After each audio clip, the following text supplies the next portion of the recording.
بسم الله الرحمن الرحيم. وقال فرعون ائتوني بكل ساحر عليم. فلما جاء السحرة قال لهم موسى ألقوا ما أنتم ملقون.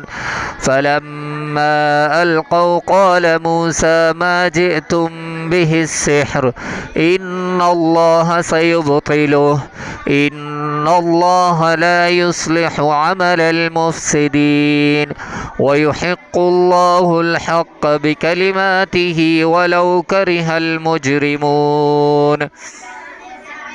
فما آمن لموسى إلا ذرية من قومه على خوف من فرعون وملئهم أن يفتنهم وإن فرعون لعال في الأرض وإنه لمن المسرفين.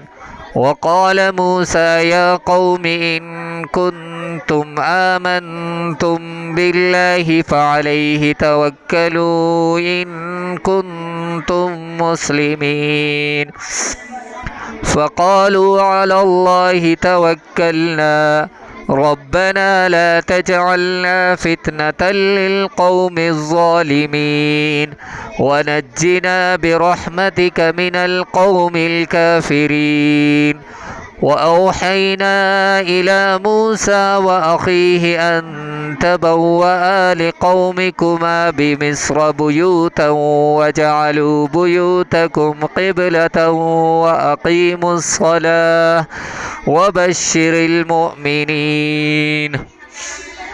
وقال موسى ربنا إنك آتيت فرعون وملأه زينة وأموالا في الحياة الدنيا ربنا ليضلوا عن سبيلك ربنا اطمس على أموالهم واشدد على قلوبهم فلا يؤمنوا حتى يروا العذاب الأليم.